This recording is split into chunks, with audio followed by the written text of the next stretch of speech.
Fala galera, sejam bem-vindos a mais um ZetaCast. Me chamo Fernanda, faço parte do grupo de entrevistadores aqui. Hoje estamos com Marta Barros.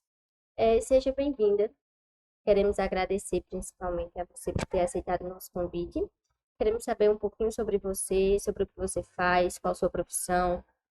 Bom dia a todos e a todas. Inicialmente, eu gostaria de agradecer o espaço aqui na mesa de vocês, pela oportunidade de estar aqui. A Secretaria de Desenvolvimento Social, por meio da Gerência da Mulher do município de Queimadas, a equipe pedagógica, né, na pessoa do professor Cláudio Teodista, da Escola Zé Tavares, a Rubenice, que é a gestora da escola, especialmente também a Isana Monteiro, que foi a interlocutora para o convite.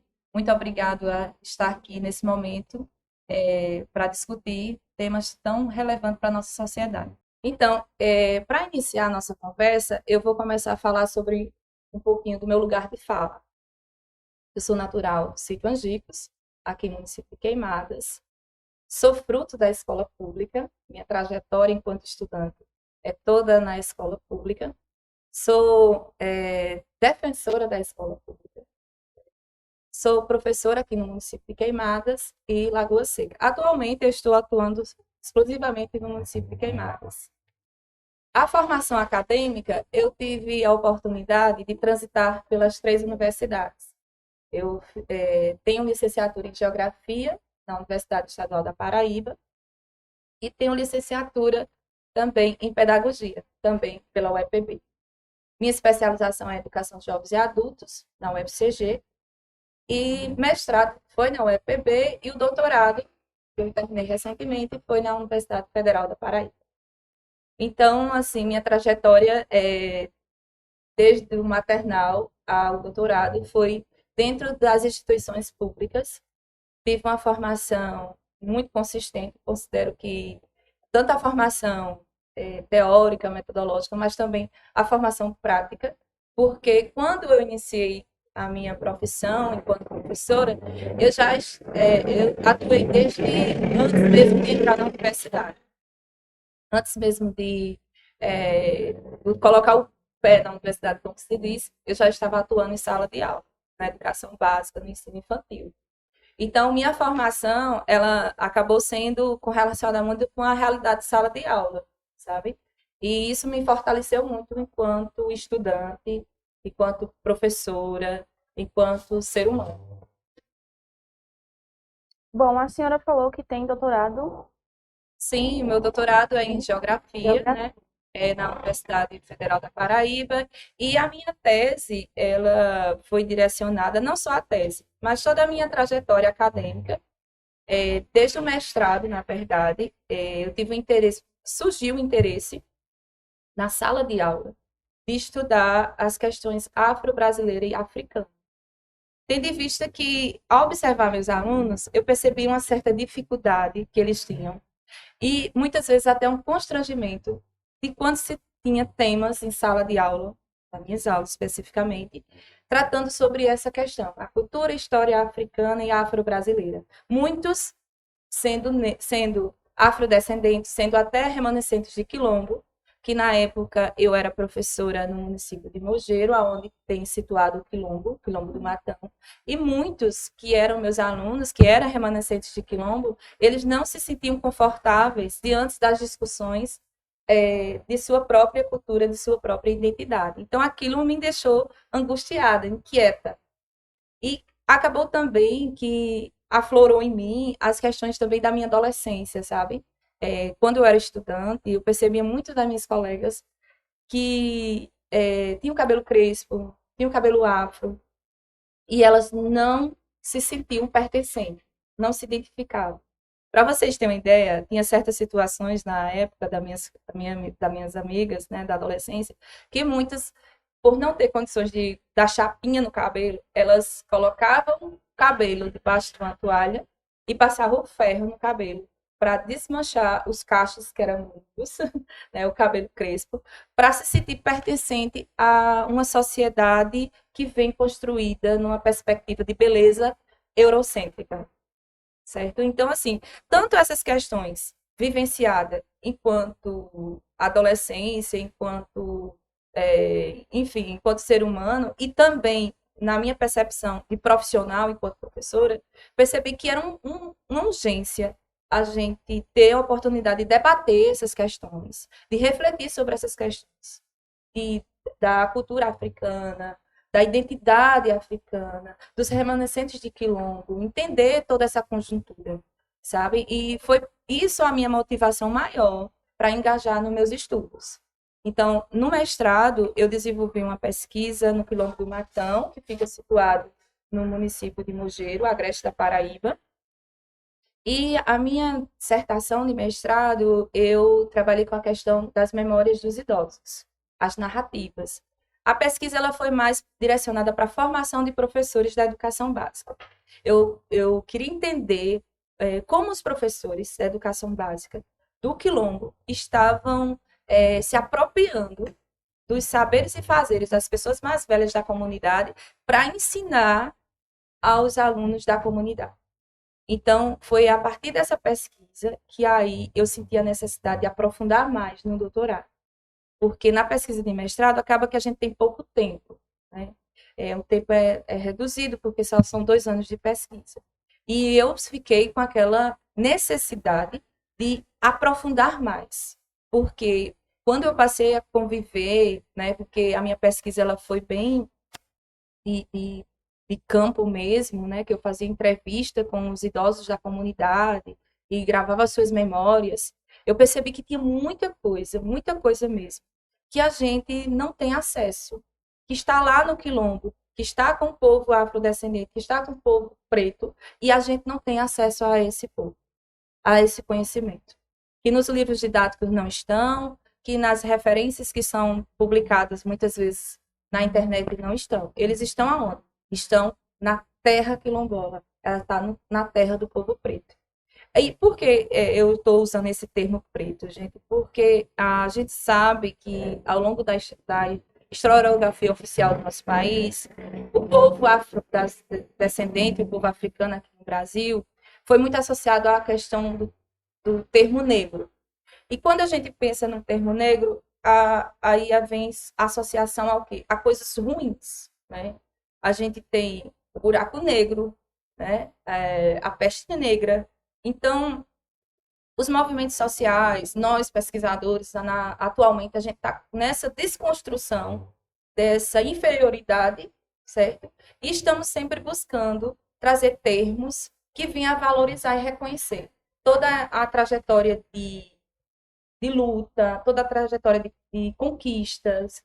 Aí, assim, a gente está usando mais o termo preto para se referir justamente às descendências africanas aqui no Brasil.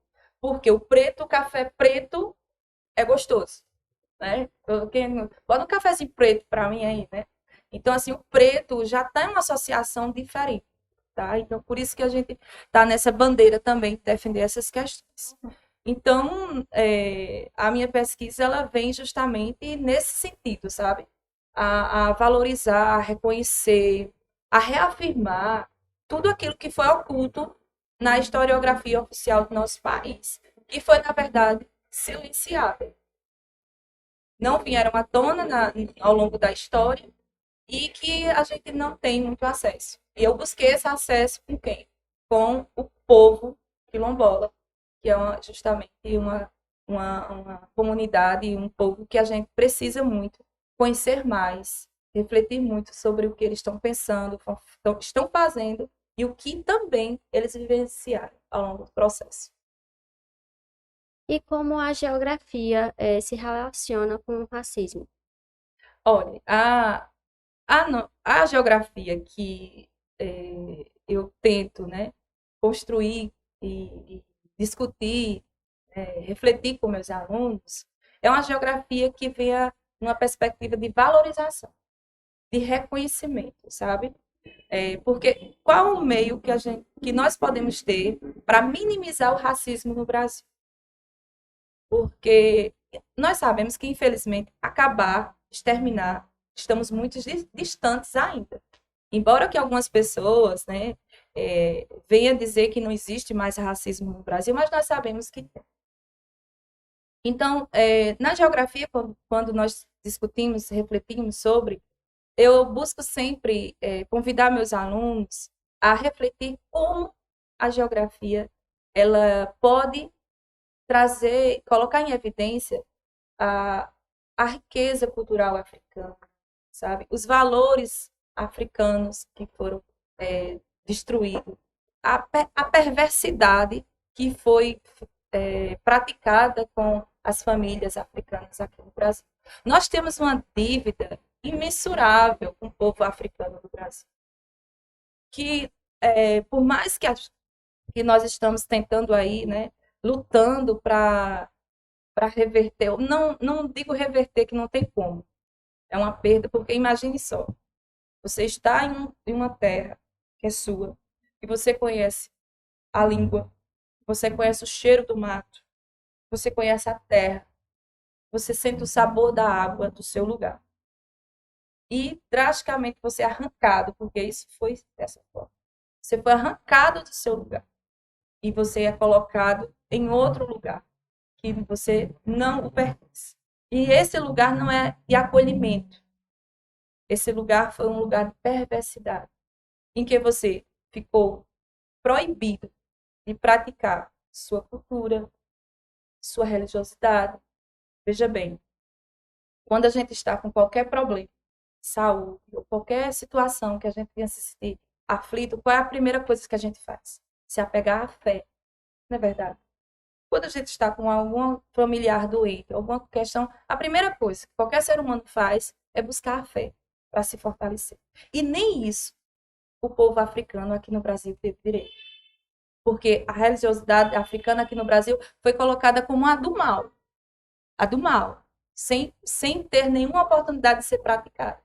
Então, foi uma das estratégias também de o quê? De exploração, de dominação que o povo africano aqui sofreu. Então, essa chegada, né, dos africanos no Brasil, infelizmente, não foi de acolhimento. Foi de perversidade, foi de sofrimento.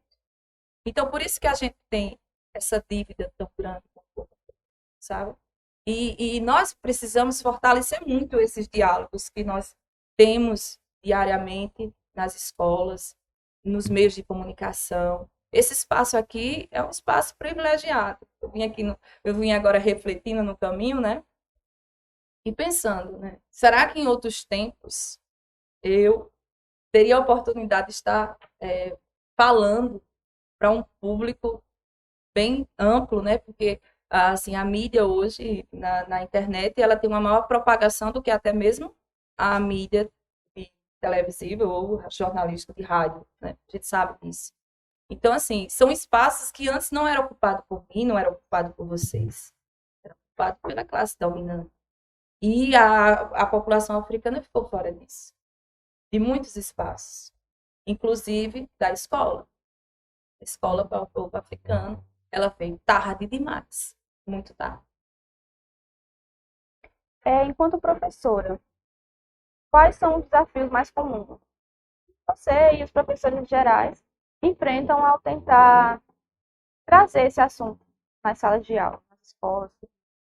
Veja bem, o primeiro desafio que eu penso que não só eu tenho ou tive, né? Porque eu digo tive, porque eu tive a oportunidade de ter uma formação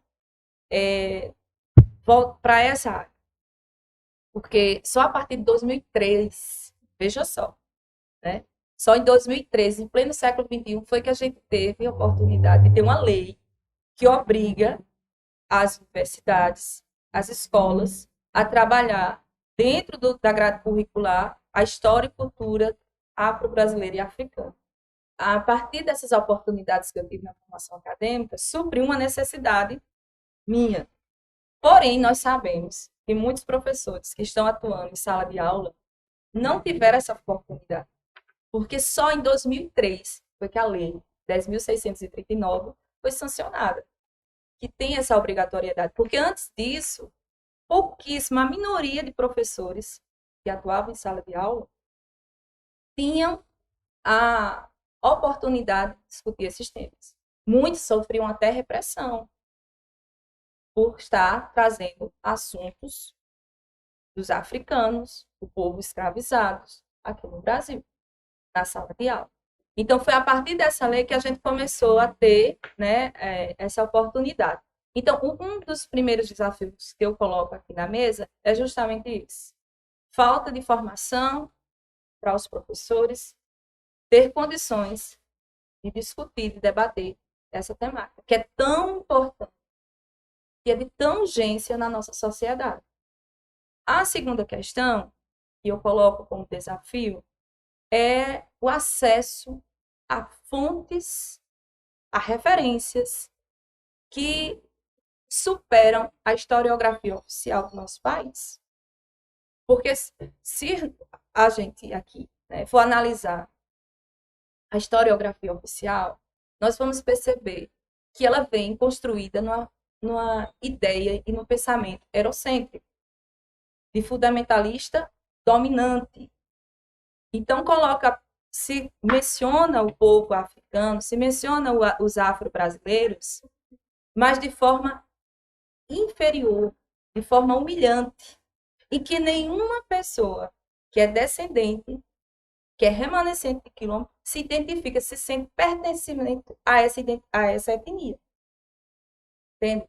Então, assim, é necessário a gente ter mais acesso a fontes, as referências, que possam superar essa historiografia oficial. E eu não estou aqui dizendo que é para a gente pegar a historiografia oficial e rasgar ela e jogar na lata do lixo. Não. Eu penso e eu defendo que nós temos que manter a historiografia oficial, que foi escrita, que foi pensada, idealizada com finalidade eurocêntrica. Por quê? Para que a gente possa ouvir o povo, né, lá dos quilombos, como eu fiz na minha tese, para superar ela, para, a partir dela, ter um ponto de referência e comprovar que nós tivemos uma perversidade com o povo africano aqui no Brasil. Entende? Então, assim, a historiografia oficial é importante, com certeza, é um documento importantíssimo que serve justamente para a gente superar. Porém, o grande desafio dos professores é como nós vamos chegar até essa fonte, né, até essa água pura, essa história pura que não teve interferência da classe dominante, que é contada por quem viveu, que é contada por quem sofreu, que é contada por quem foi explorado. Como a gente vai chegar lá? Então, o desafio é esse. As oportunidades que muitos professores têm, que estão em sala de aula, que tem uma carga horária, que tem uma demanda de sala de aula, não tem a oportunidade de chegar até essa área. Eu cheguei, mas eu tive muitos obstáculos para chegar até ela. E ainda preciso de mais, tá? Porque sede de conhecimento a gente tem diariamente. Então, assim, é um grande desafio. Discutir um tema como esse, tão importante, né? Tão relevância para a nossa sociedade, e não ter as fontes acessíveis. Estamos caminhando para ter, sim. A minha tese é uma delas. Tá? Eu super indico, porque nela eu transcrevi memórias dos idosos da comunidade do Matão, que é um dos quilombos aqui da Paraíba. A nossa Paraíba, ela é riquíssima em quilombos, né? Nós temos 51 municípios no estado da Paraíba com comunidades quilombolas. Nós temos mais de 16 mil quilombolas no estado da Paraíba. E essas pessoas não têm o quê? Visibilidade. Essas pessoas não têm oportunidade de estar aqui. Eu estou sendo um caminho, né, um elo de interlocução, estou. Mas eles precisam ser ouvidos. E é justamente a partir do que eles contam, do que eles narram, que nós podemos construir uma educação que venha superar ou desconstruir muita coisa de racismo que ainda permanece. E para você, qual é a importância do Dia da Consciência Negra aqui no Brasil? Olha, o dia 20 de novembro ele foi construído com muito sacrifício. A gente sabe que hoje a gente tem essa data nacional, hoje é um dia histórico para o Brasil, né? Hoje é o primeiro dia do ano que o Brasil tem essa data como oficialmente feriado. Porque antes disso, a gente tinha apenas um dia em alusão à cultura, à história do povo afro-brasileiro e africano, de refletir, de pensar na maioria do território brasileiro. Em algumas cidades, em alguns estados, tinha como feriado. Mas não é a mesma coisa, né? A gente sabe que não é a mesma coisa a gente ter o dia feriado nacional. Isso por quê, gente? Veja bem, historicamente, o dia que se tinha para se refletir, começou a cogitar como comemoração, foi o dia 13 de maio. Foi justamente a data da abolição. Que a princesa, né, sancionou a libertação do povo africano escravizado no Brasil. Porém, nós sabemos que essa data ia ficar como uma heroína da princesa. E não representava, não era uma data, dia 13 de maio, não ia ser uma data que representava o povo que lutou por essa liberdade. Então, através de muitas discussões, de muito debate, de muita luta, que veio a ter o dia 20 de novembro em homenagem a Zumbi, que Zumbi, sim, né, tem uma trajetória de luta, de representatividade para o povo. Então, assim, eu considero muito importante, porque simboliza as conquistas, tá? E é uma forma também de amenizar toda a perversidade. Não vai suprir de forma alguma, mas de amenizar toda a perversidade que o povo africano sofreu aqui no Brasil e que ainda seus descendentes ainda sofrem. Então, há algumas pessoas, principalmente os economistas, que estão questionando por que tanto feriado, por que mais um feriado no Brasil? Para que esse feriado? Aí vem a questão, e por que não se questiona o dia 21 de abril?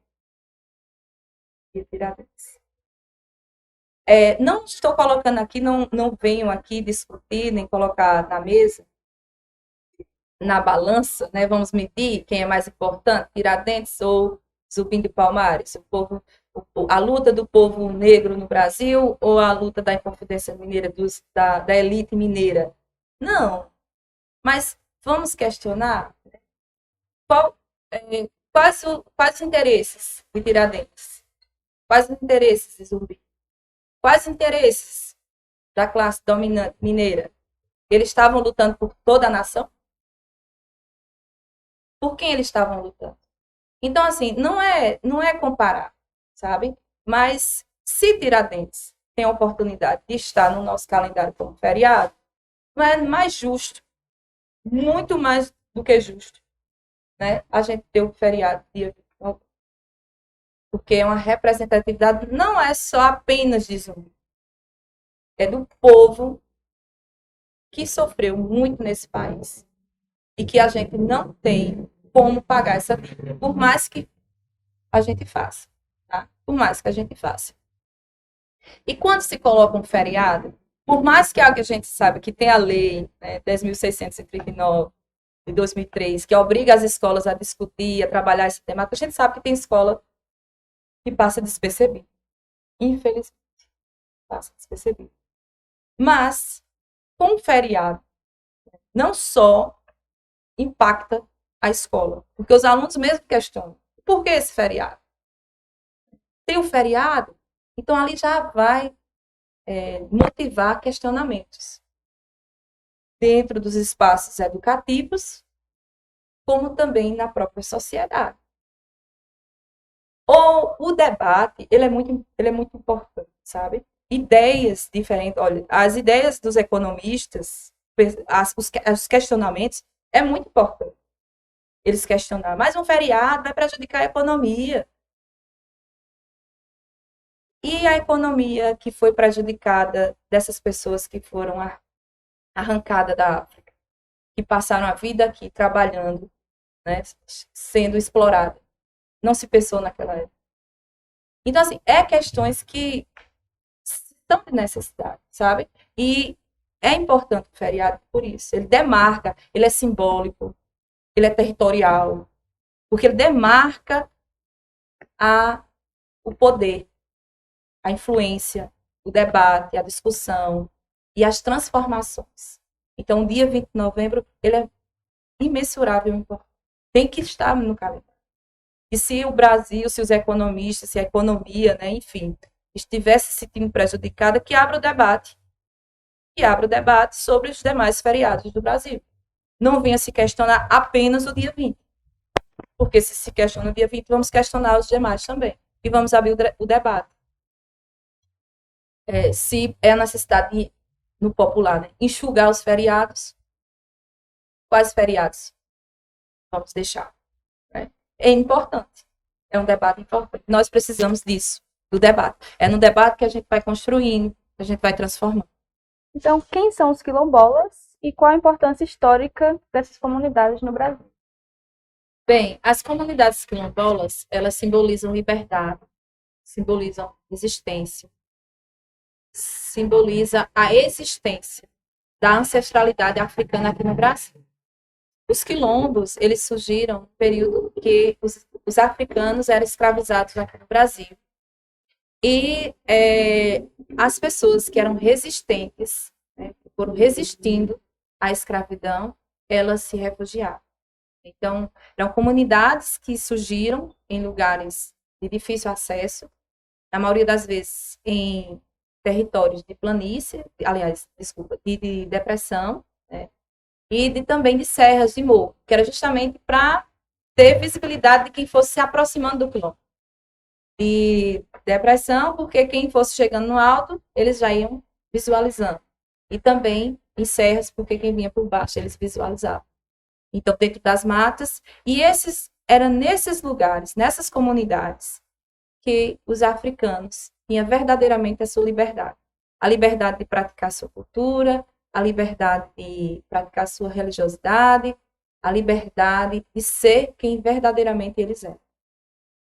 Então, aqui no Brasil, nós temos uma luta intensa pela certificação dos territórios quilombolas, porque existem muitas comunidades que são remanescentes de quilombo que ainda não têm a certificação do território.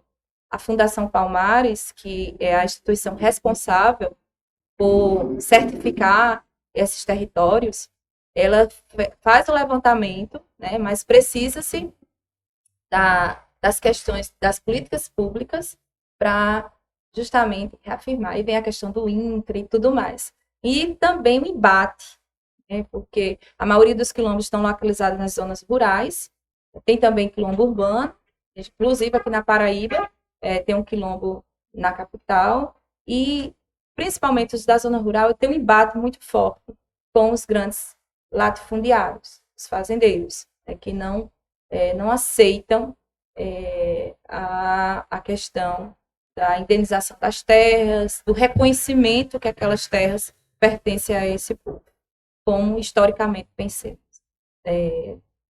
discutido e colocado por eles. Né?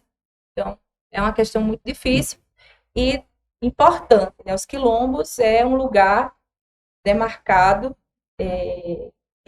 da etnia que nós precisamos reconhecer e conhecer. Penso que muitos na Paraíba nem sabem, né, a quantidade de quilombolas que existe, a população quilombola que existe. E como a luta quilombola contribuiu para a preservação da cultura afro-brasileira? Na verdade, se a gente quiser realmente saber, né, mais sobre a cultura brasileira e africana no Brasil, a gente tem que ir até eles. Porque está com eles, está lá. Se a gente quer contribuir com alguma coisa, a gente tem que ir lá na fonte. Porque em minha pesquisa de doutorado, eu tive a oportunidade de conhecer memórias que evidenciam não só o sofrimento, sabe? Mas evidencia a luta, as conquistas, a resiliência do povo africano aqui no Brasil. Porque, historicamente, é colocado para a gente, né, o povo africano apenas numa perspectiva de inferioridade.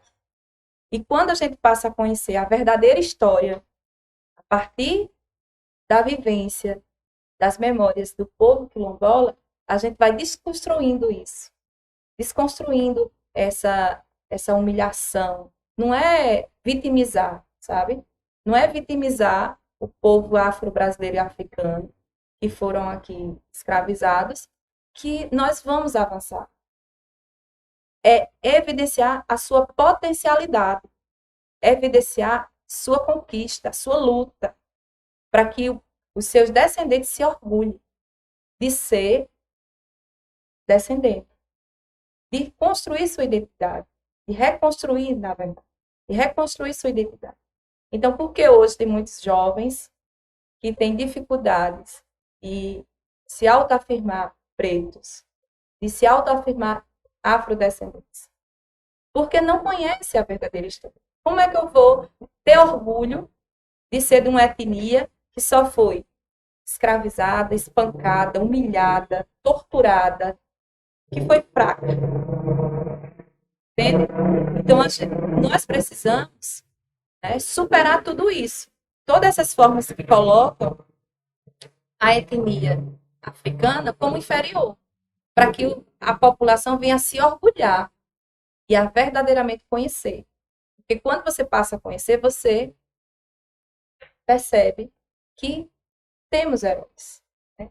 Que a gente hoje, dia 20, a gente tem o Zumbi como um dos heróis, mas não só foi Zumbi. Dandara, por exemplo, a esposa de Zumbi, foi uma das guerreiras que levou o quilombo. Então, muitas mulheres negras hoje precisam conhecer Dandara como uma heroína. E ver que uma negra, preta, ela também tem condições de conquistar. Depois, ter fonte de inspiração, ser fontes de inspiração. E essas fontes de inspiração estão onde? Estão nos quilombos. Porque os quilombos, eles preservam ainda muitas memórias que evidenciam isso. A conquista, a luta, verdadeiramente, né, uma história de pessoas guerreiras que a gente não conhece, que nós não conhecemos. Porque quando a gente abre o livro, né, didático, muitas vezes, agora está uma mudança sutil, mas está. Mas até antes de 2003, os livros didáticos a gente abria, só tinha o africano lá sendo chicoteado e um tronco. A única imagem, quando vinha, tá? Era uma imagem assim. O negro no tronco sendo chicoteado. Então, como é que eu vou me orgulhar dessa etnia? Como é que eu vou querer ser uma pessoa igual a ele? Vou querer? Né? Então, a gente precisa evidenciar isso, superar isso. De que forma? Trazendo em evidência a verdadeira história do povo afro-brasileiro e africano no nosso país. E a gente tem como fonte os quilombos. Quais políticas públicas têm sido implementadas para ajudar na demanda quilombola, seja ela em quesito social, trabalhista, educacional? Olha, uma delas é agora, né?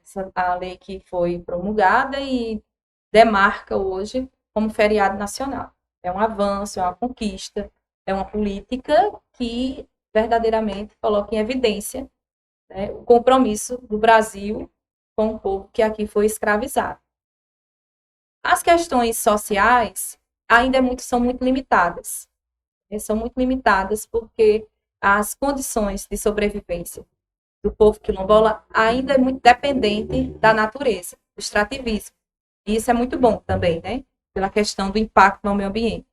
E nós sabemos que tem regiões, principalmente no nosso Nordeste, a nossa Paraíba, que não tem uma regularidade de chuvas. Então, por exemplo, muitos dos quilombos, inclusive o que eu fiz a pesquisa do Matão, eles têm dificuldades de se manter na questão agrícola por conta dessa irregularidade. Então, assim, a assistência, né, das políticas públicas voltadas para a agricultura familiar quilombola ainda são muito limitadas. E muitos dos quilombolas ainda passam dificuldades por conta disso, porque eles trabalham na perspectiva de sustentabilidade, e trabalhar na perspectiva de sustentabilidade, extrativismo vegetal, é muito difícil, porque, principalmente na região de semiárido, né, de clima semiárido, porque isso dificulta a produção. Então, há necessidade, sim, do apoio técnico, né, tanto de conhecimento, técnicas agrícolas. Não é só a questão do assistencialismo, de questões de dar cesta básica, dar dinheiro às pessoas, mas do próprio conhecimento, sabe? Porque as comunidades quilombolas são muito ricas em conhecimento. Inclusive, em minha tese, eu defendo que existe a geografia de quilombos, a geografia praticada e vivida pelo povo quilombola. E não é que eu tenha desconstruído ou descartado a geografia científica, mas que eu faça um entrelaçamento da geografia praticada pela geografia científica. Então, assim, eles têm muito conhecimento da terra, têm muito conhecimento da questão dos rios, da água, mas eles precisam também do conhecimento científico para aprimorar, sabe? Então, nesse sentido, também as políticas públicas deixam um pouco a desejar. O apoio na questão da amplitude do conhecimento científico dentro das comunidades quilombolas.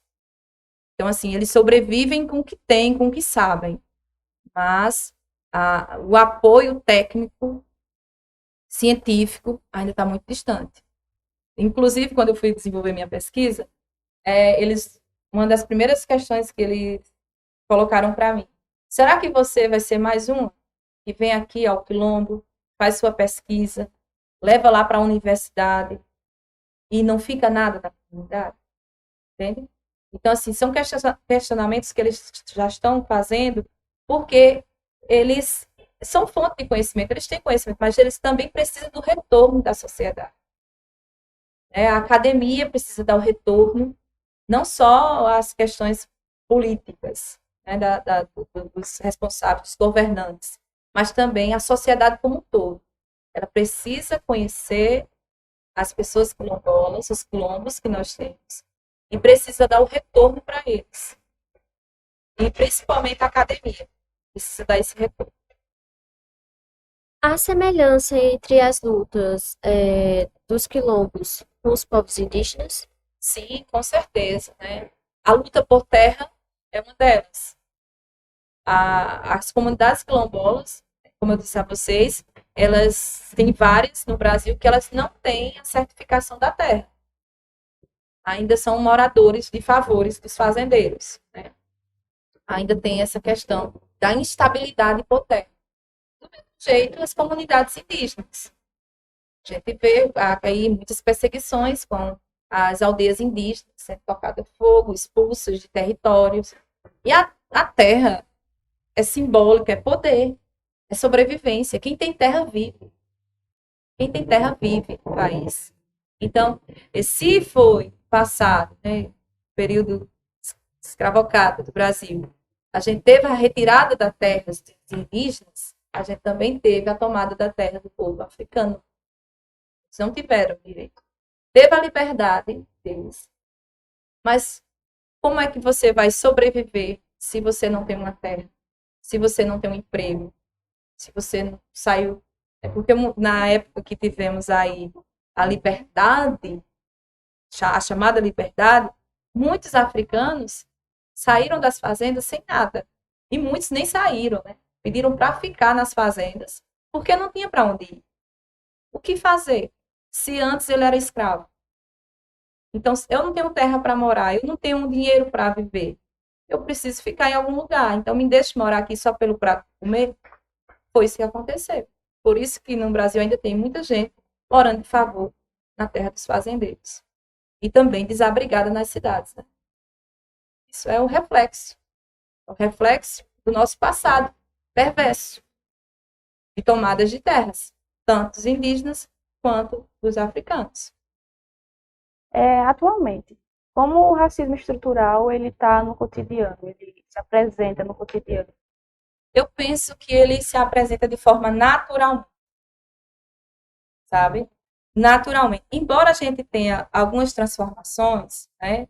Como eu já havia dito, no espaço escolar mesmo a gente já percebe as transformações. Muitas meninas hoje não passam mais o ferro no cabelo, nem a chapinha. Valoriza seus cachos, valoriza seu crespo, né? Elas se orgulham de ser negra, de ser preta, mas ainda nós sabemos que tem muito preconceito, muito racismo em todos os espaços. Então, de você se questionar, cheguei na loja e estava uma pessoa branca e a primeira a ser atendida ser a pessoa branca. E eu cheguei primeiro, mas eu não fui vista. Eu não fui considerada que tem condições financeiras para comprar o mesmo sapato que uma pessoa branca. Então, um adolescente que vem numa calçada que é preto e que muitas vezes você troca de calçada porque você associa ele a um marginal.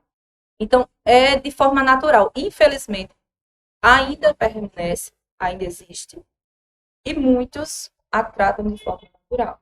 Seja na linguagem, quando muitas vezes nós usamos termos racistas. A segunda-feira é dia de branco, é dia de trabalho, e o preto não trabalha, não.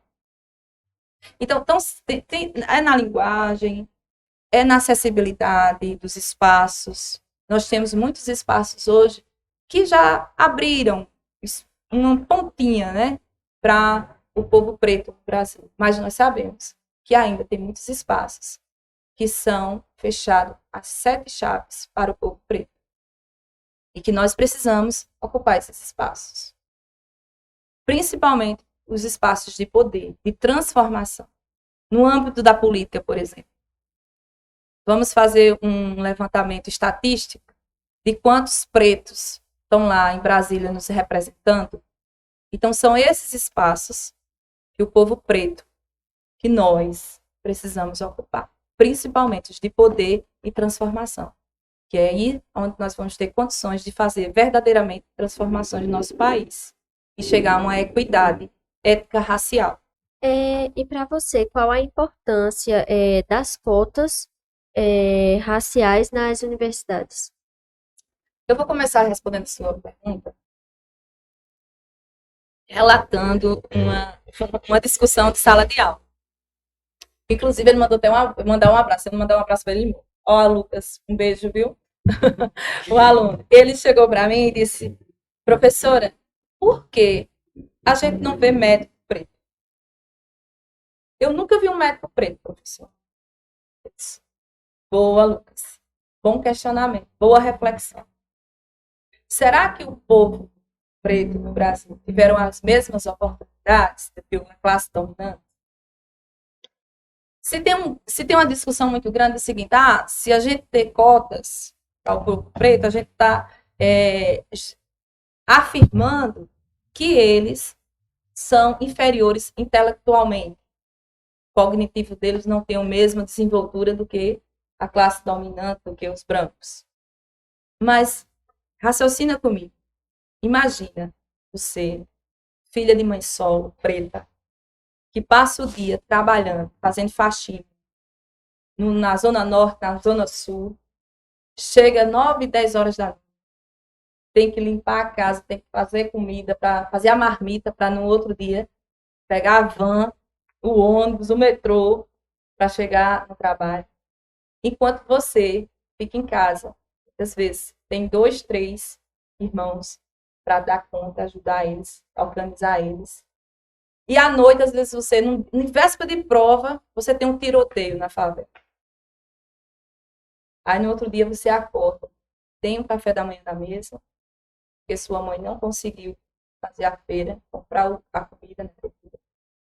Você não está bem, porque você não dormiu bem, porque teve tiroteio na favela. Você tem que sair correndo para ir para a escola, chegar suado, para fazer a prova. Aí você imagina outra pessoa. A mãe trabalha em um escritório, o pai também, né? Mora numa zona confortável, tem carro disponível para levar você para aula de reforço, você tem uma biblioteca em casa com vários livros, tem acesso à internet potencialmente. Não é dados móveis, não, tá? É de muitos gigas, que você pode baixar o que você quiser. Você dorme à noite tranquilamente. Quando amanhecer, tem um café maravilhoso na mesa te esperando. Sua família está pronta para lhe deixar na porta da escola no carro, com ar-condicionado. E você vai tranquilamente com seu chocolate, sua água fazer a prova. Aí vocês me dizem, qual dessas duas pessoas vai ter mais tranquilidade emocional, física, para fazer uma prova? Então, as cotas não é colocar em questão a inteligência, o grau de inteligência do ser humano. Não é diferenciar as etnias por grau de inteligência, é as oportunidades. Será que uma criança preta, que vem de uma descendência de escravidão, porque para muitos dizem assim, mas é porque a mãe não estudou, teve um monte de filho, é culpa da mãe. E será que a história da mãe dessa criança não é a mesma história dele?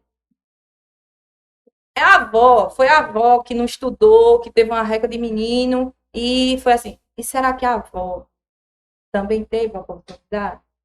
Vamos olhar a ancestralidade? Será que a tataravó não foi um escravo? Então, ó, veio a herança. É uma herança. E a gente tem que ter algum meio de amenizar esses prejuízos, sabe? Porque se essa criança que não dormiu bem, que não comeu bem para fazer a prova e ter acesso à universidade, não tiver uma oportunidade, vai reproduzir a história de sua tataravó, de sua bisavó, de sua mãe e posteriormente, sucessivamente. Então, as cotas eu entendo como oportunidade para os descendentes das pessoas que aqui foram escravizadas. Porque até hoje a gente está pagando esse preço. Então, são poucas as pessoas que conseguem superar. Aí tem muitos, né, que dizem assim, não, mas tem fulano de tal, que, olha, mora na favela, a mãe é solo, trabalha, vive só, enfim, e conseguiu chegar na universidade. Sim, mas é uma gotinha no oceano. As cotas, ela abrange mais, elas dão mais oportunidades. Então, possivelmente, esse questionamento de Lucas, lá na sala de aula, daqui a uns 20 anos, não vai ter, porque nós temos aí na universidade atualmente muitos jovens pretos se formando em medicina e que vão estar atuando na nossa sociedade. Juízes, promotores. A gente vê, por exemplo, na mídia. A mídia agora ela tem espaço. Né? Quantos mocinhos do cinema hoje são pretos, que antes a gente não tinha isso. Então, esses meios, sabe, eu entendo como estratégias de dar oportunidade a esse povo que foi excluído. O nosso povo foi excluído. Eu digo nosso, porque eu também me incluo, sabe? Eu estou aqui, mas eu tive que superar muitas dificuldades para estar.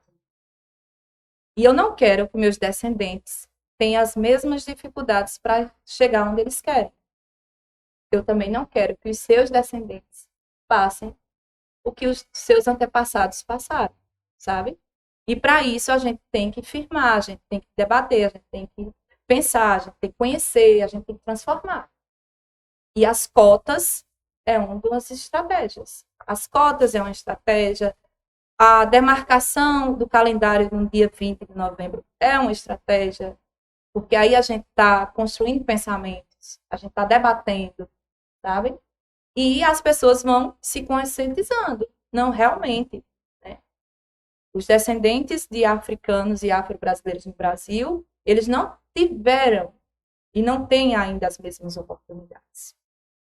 Então, vamos abrir as oportunidades? Não é isso? A senhora Desculpa, pode chamar de senhora de você? Pode, minha querida, o que você quiser. Como que você vê essa questão, o impacto das cotas? Ela realmente atende, ela cumpre com o que está no papel? Então, veja bem, as cotas, né, elas existem.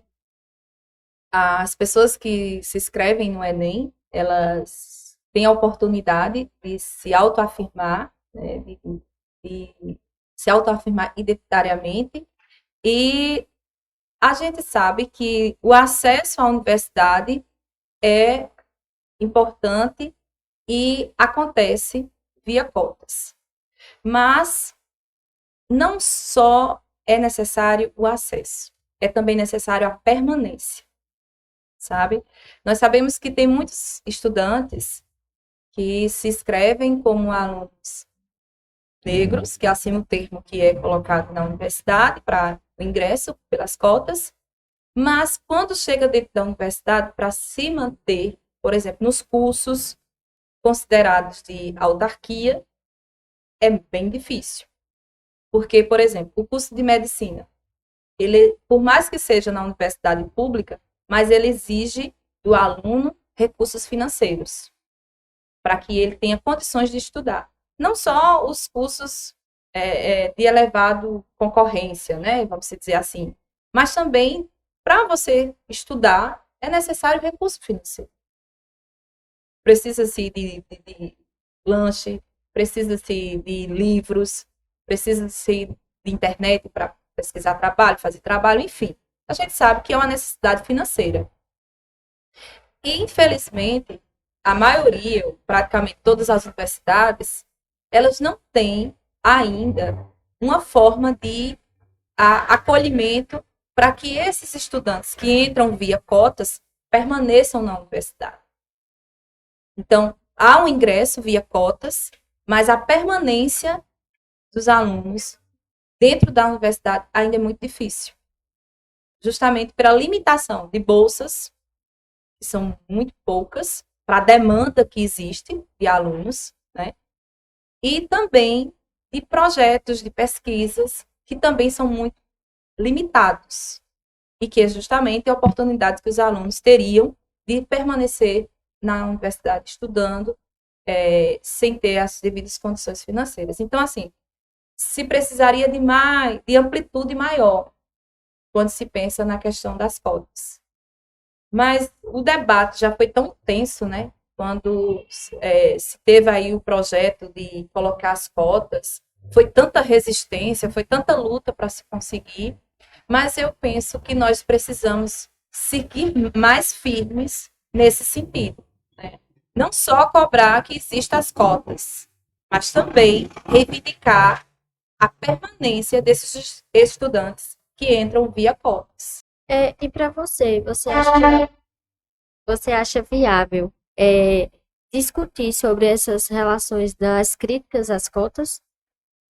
Com certeza, sabe? É importante o debate, é importante discutir, porque, como eu já venho afirmando aqui para vocês, o diálogo, o debate é que se constrói, sabe?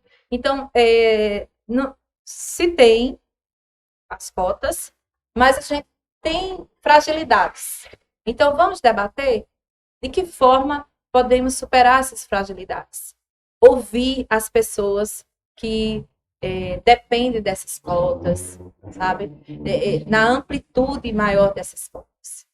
Então, é muito importante que se tenha isso. O diálogo, o debate, a construção. É necessário. Você quer adicionar mais alguma informação que não foi perguntado? Bem, aqui eu gostaria de parabenizar, né, vocês pelo espaço. Esse espaço é muito importante. As discussões que vocês estão colocando na mesa é de grande relevância para a sociedade.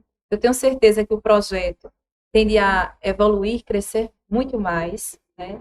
Que vocês continuem, tá, com essa perspectiva de dar oportunidades às pessoas que ao longo da nossa história não tiveram oportunidade de expor seus pensamentos, suas ideias e sua trajetória.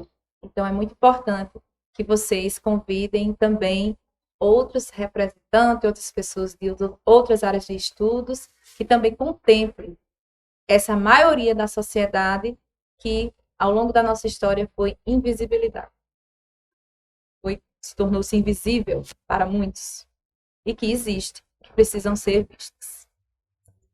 Para finalizar, queríamos que você mandasse uma mensagem final para o público sobre a importância de refletir sobre esse assunto. Bem, pessoal, a mensagem que eu deixo para todos é que vocês aproveitem as oportunidades que surgem na vida acadêmica e, principalmente, que vocês passem a conhecer mais, buscar o conhecimento, pensar sobre e transformar. Porque com o conhecimento a gente consegue ampliar nossas discussões, nossa visão de mundo e transformar o lugar que a gente existe. Então, aproveitem, busquem, lutem por mais espaço, lutem por liberdade, por reconhecimento e pela valorização. E viva, né? Viva o nosso povo preto brasileiro. Muito obrigada. A gente quer agradecer a você por ter vindo participar mais uma vez. A gente agradece ao público que está aqui acompanhando o ZetaCast. Se inscreva no canal, dê o seu like. E é isso. Esperem um próximo episódio. Até mais. Muito obrigada.